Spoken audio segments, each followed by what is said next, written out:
अस्सलाम वालेकुम नाज़रीन, एक नई वीडियो के साथ आपकी खिदमत में हाज़िर हैं। कोरोना वायरस के वार वो जारी हैं और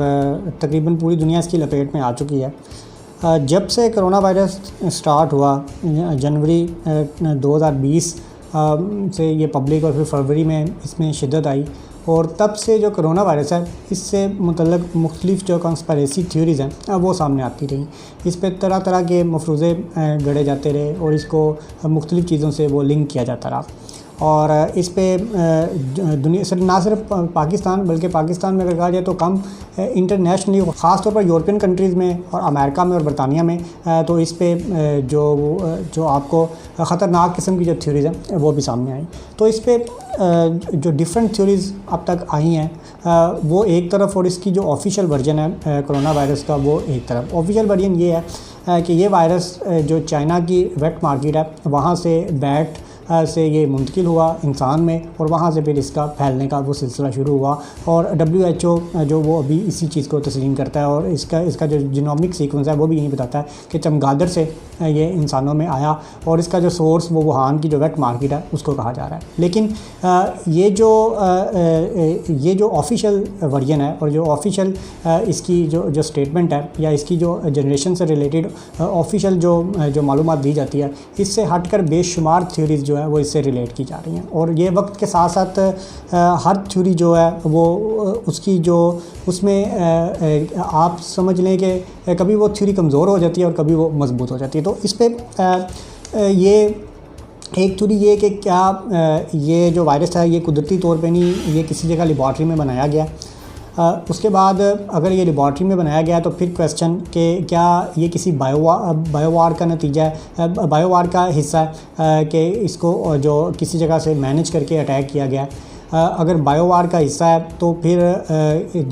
ये क्या इसका मकसद किसी की इकॉनमी, किसी मुल्क को तबाह करना है या किसी इकनॉमिक सेगमेंट का दुनिया की इकॉनमी पे जो वो असरअंदाज होना है, यानी ये इकनॉमिक वारफेयर आप इसको बोल सकते हैं, ये उसका हिस्सा है। फिर दूसरा ये कि अगर ये वारफेयर यानी अगर किसी जंग का हिस्सा नहीं है तो फिर क्या ये किसी जगह से लीक हो गया है, अगर ये किसी लेबॉर्ट्री में बनाया गया है, या ये लीक भी नहीं हुआ, ये कुदरती तौर पर एक वायरस है जो कि इसका ऑफिशियल वर्जन सामने आता है। फिर एक बड़ी इंपॉर्टेंट चीज़ कि ये चाइनीज़ वायरस है और फिर ये अमेरिकन वायरस है और फिर इसको 5G टेक्नोलॉजी के साथ लिंक किया गया और फिर एक बड़ी इंपॉर्टेंट जो वुहान 400 एक थ्योरी वो सामने आई कि ये एक बायोलॉजिकल वेपन वुहान 400 इसका नाम दिया गया, जिसका जो जिक्र है वो एक नॉवल में मौजूद है। तो इन पर सारी डिटेल में एक एक चीज़ से जो हर एक पहलू पर बात करते हैं। सबसे पहले बायोलॉजिकल वार कि क्या ये किसी बायोलॉजिकल वार का हिस्सा है। तो बायोलॉजी की बार अगर आप हिस्ट्री में देखें तो आपको बायो वार का मतलब ये है कि किसी जिंदा चीज़ को जंग के अंदर इस्तेमाल करना और हिस्ट्री के अंदर आपको जो जंग के अंदर ज़िंदा चीज़ों का इस्तेमाल वो मिलता है। आप अगर पुरानी जंगों की तारीख उठाएं तो उसमें आपको एक तो जानवरों का इस्तेमाल होता है जिसमें हाथी घोड़े को इस्तेमाल किया जाता है और आपको ये भी तारीख में मिलता है कि हाथियों का जो लश्कर है वो हमलावर होता है और हाथी वो ट्रेंड होते हैं जंग के लिए। फिर अगर आप इससे हटें तो आपको मुख्तलिफ़ किस्म के जो कीड़े हैं वो वो जंग के अंदर इस्तेमाल होते हैं कि किसी दुश्मन की फ़ौज के ऊपर शहद की मक्खियों से का हमला करवा दिया जाना, किसी दुश्मन के ऊपर ख़ास किस्म के कीड़े छोड़ देने जाने, बिच्छू छोड़ दिए जाने दुश्मन की जो फ़ौज है। इसी तरह सांपों का छोड़ दिया जाना। इसी तरह आपको जो अगर आप मॉडर्न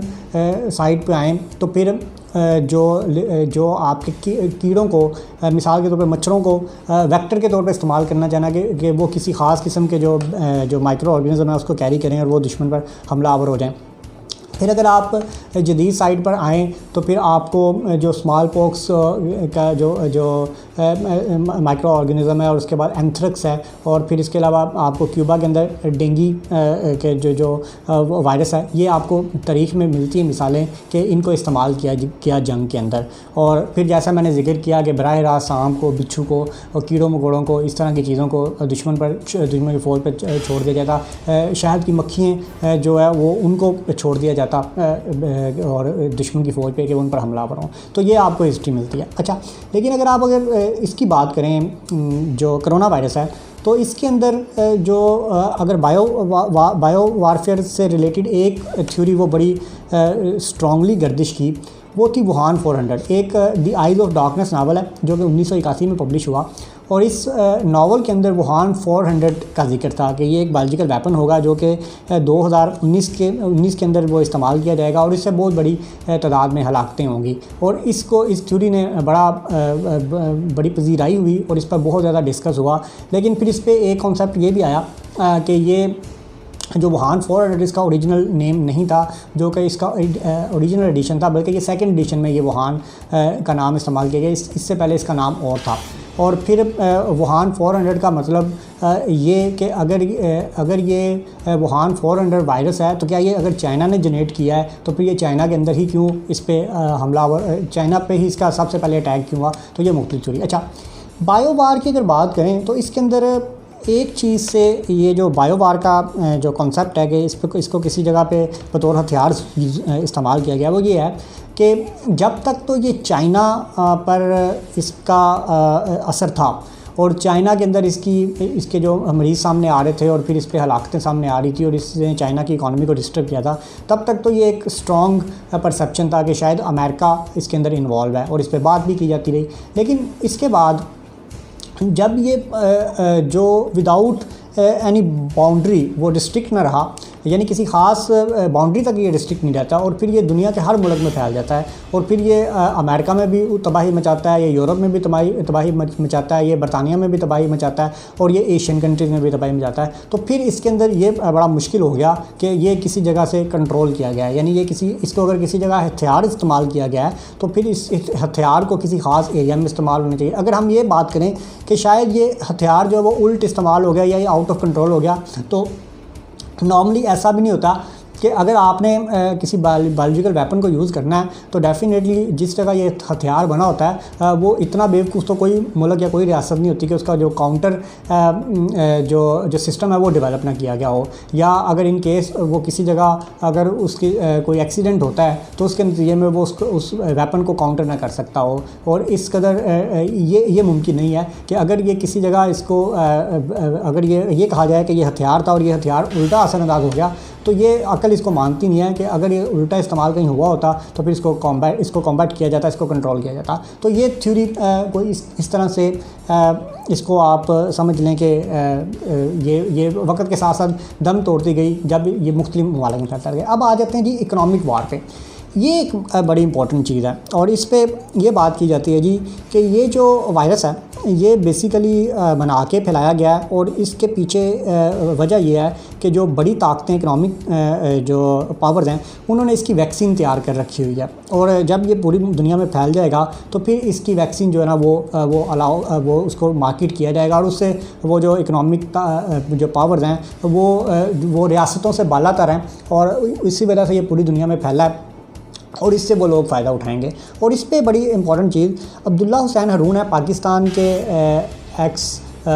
वो एम्बेसडर हैं, यूनाइटेड नेशन में रहे हैं और इसके अलावा वो जो निगरान हुकूमत में फॉरेन मिनिस्टर भी रहे हैं और बड़ी इंपॉर्टेंट पर्सनैलिटी और बड़ी संजीदा पर्सनैलिटी हैं। उनकी तरफ से एक वीडियो सामने आई और उन्होंने इस पर पूरी थ्योरी दी कि जी ये जो वैक्सीन है ये पहले से ही रजिस्टर हो चुकी है। उन्होंने कुछ इसके जो ट्रेडमार्क के जो नंबर हैं वो भी दिए और उसके बाद उन्होंने इसकी ये भी बताया जी कि ये कहाँ रजिस्टर हुई है और फिर उसमें उन्होंने कंपनीज़ का नाम भी दिया और इसके साथ उन्होंने अटैच किया जी कि जो बिल गेट्स है उसकी इसमें इन्वेस्टमेंट है और ये जो वैक्सीन है ये मौजूद है और ये वैक्सीन ये जो ताकतें हैं ये बेसिकली वैक्सीन इसराइल की है और इसराइल जो फिर इस पर ये बात कहेगा जी कि जो मुल्क मुझे तस्लीम करेगा उसको ये वैक्सीन मिलेगी। तो वो उन्होंने इसको लिंक किया जी कि इसका ताल्लुक बहुत बड़ी एक इंटरनेशनल पॉलिटिकल गेम के साथ है और फिर उसके साथ साथ इससे डेफिनेटली वो जो ताकतें वो पैसा भी कमाएंगे और इसमें फिर वो उन्होंने ज़िम्मेदार जो इसका बेनिफिशरी वो ठहराया अमेरिका को और इसराइल को। और इस पे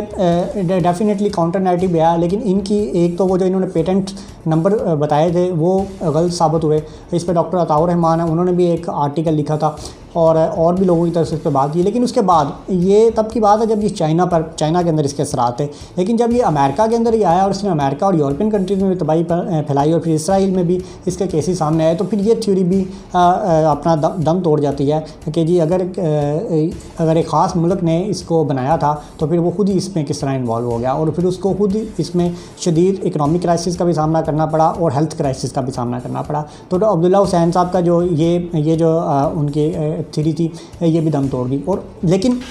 ये डेफिनेटली अपनी जगह आज भी ये मौजूद है कि क्या कुछ ऐसी ताकतें मौजूद हैं जो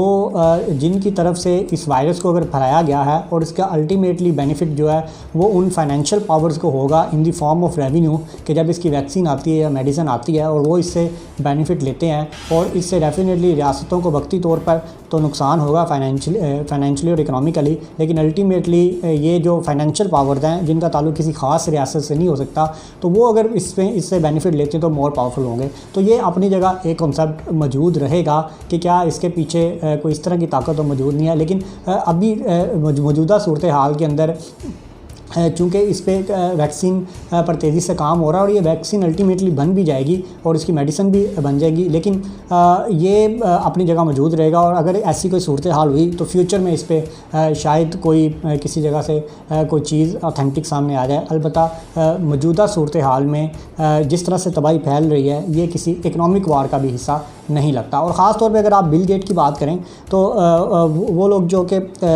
अपनी दौलत जिन्होंने बहुत बड़ी, जिस बंदे ने बहुत भारी मिकदार में दौलत कमाई है और जिसकी दौलत का कोई हिसाब नहीं है और वो अपनी दौलत का बड़ा हिस्सा जो है वो सोशल वेलफेयर के लिए पे खर्च करता है, तो उसकी तरफ से ये एक्सपेक्ट किया भी जा सकता है और किसी हद तक नहीं भी किया जा सकता। तो ये अब टाइम साबित करेगा। अच्छा, एक और चीज़ बड़ी इंपॉर्टेंट आई, वो ये आई कि जब ये वायरस चाइना में जब ये वायरस अमेरिका पे असरअंदाज होना शुरू हुआ और जब शुरू में जो अमेरिकन एडमिनिस्ट्रेशन है उसकी तरफ से इसका मजाक उड़ाया गया, इस वायरस को चाइनीज़ वायरस का नाम देना शुरू कर दिया गया और इसमें जो ऑफिशियली जो प्रेसिडेंट ट्रंप हैं वो इसको चाइनीज़ वायरस का नाम देते और इसको चूँकि वो ये कहते हैं चूँकि ये वुहान से इसका आगाज़ हुआ था तो इस वजह से ये चाइनीज़ वायरस है। लेकिन वक्त के साथ साथ जो अमेरिका की तरफ से जो चाइना पर वो इल्ज़ामात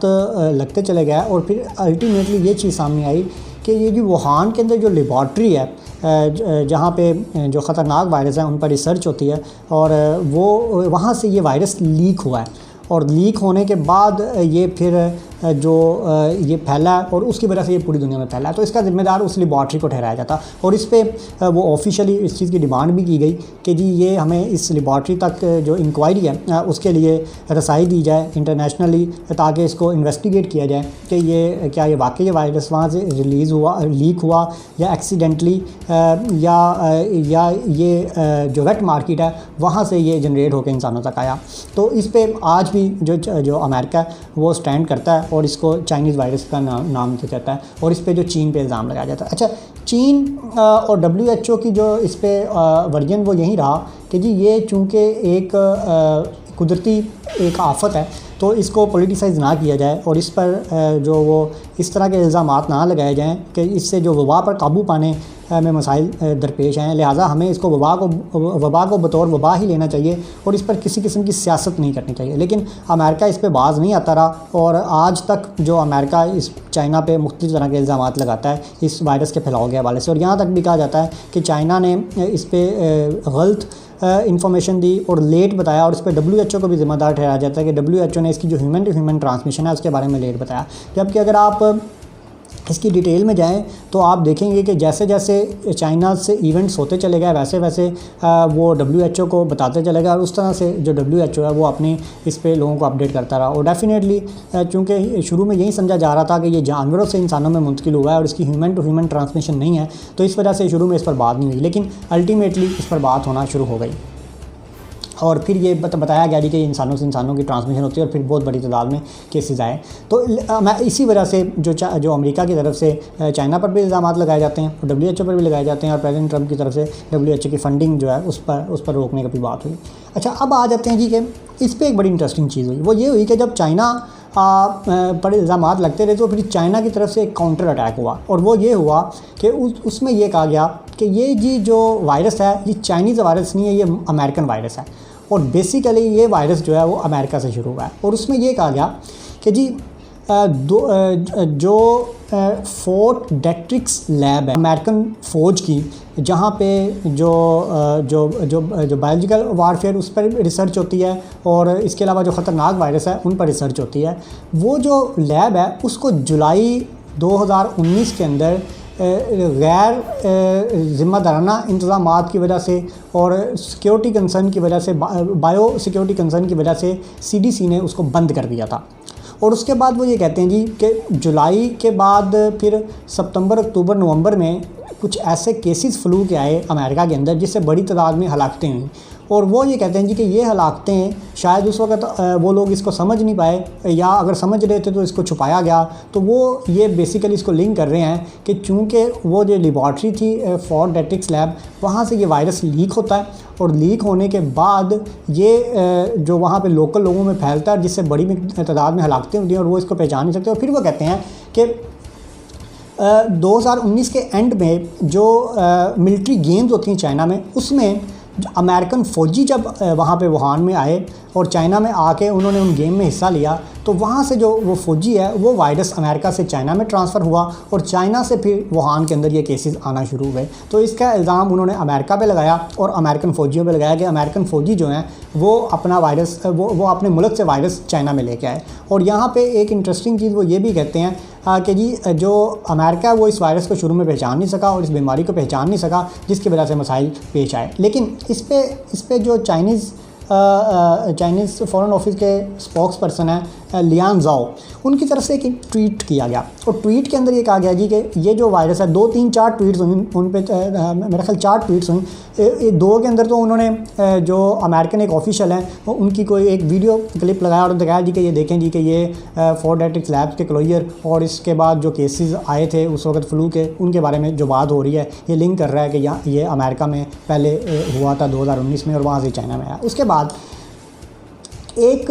ग्लोबल रिसर्च नामी वेबसाइट है कनाडा की, उस पर लैरी रोमानॉफ नाम के राइटर हैं जो कि रेगुलरली वहाँ पे लिखते हैं। उन्होंने 2 आर्टिकल लिखे उस वेबसाइट पे और उन आर्टिकल्स के अंदर बड़ी डिटेल में ये फोर्ट डेट्रिक्स लैब्स का, इसके क्लोजर का जिक्र किया गया और फिर उसके बाद इसमें ये भी बताया गया कि ये जो जीनोमिक सीक्वेंसिंग हुई है पूरी दुनिया में जो वायरस की, वो उनमें से एक तरह का जो सीक्वेंस है वो वुहान में पाया जाता है, लेकिन बाकी जो सारे सीक्वेंस है वो अमेरिका में पाए जाते हैं। और इसी को जो लियान ज़ाओ है उन्होंने ट्वीट भी कर दिया और ये कहते रहे जी कि ये एक और प्रूफ है कि ये जो वायरस है ये चाइना से, ये अमेरिका से जो जनरेट हुआ। लेकिन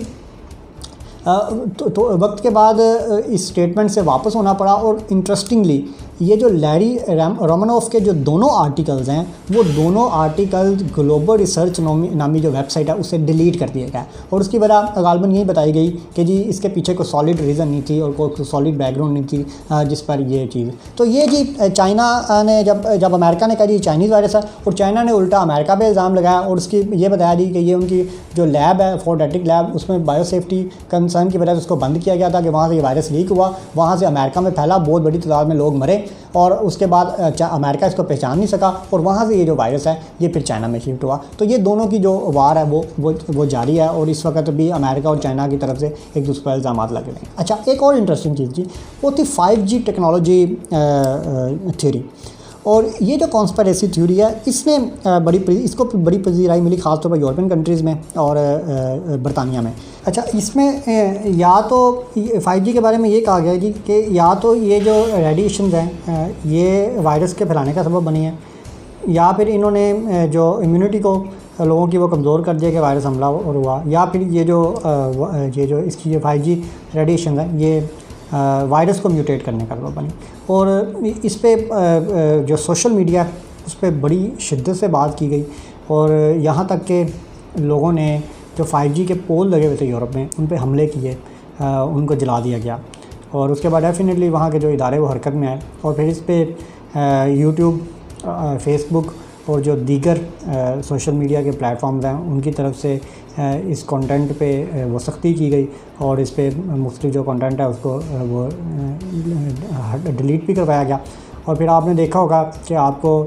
जो ऑफिशियल इंफॉर्मेशन है कोविड-19 की वो आपको यूट्यूब की मुख्तलिफ वीडियोस में और डिफरेंट इवन गूगल में भी आपको जब आप कोविड के नाम पे कोई चीज़ सर्च करते हैं तो आपको एक ऑफिशियल लिंक वो मिल जाता है कि जहाँ से आपको इसकी ऑथेंटिक ऑफिशियल इंफॉर्मेशन मिल सकती है। तो ये एक कॉन्स्पिरेसी थ्योरी थी जिसमें इसको 5G के साथ लिंक किया गया।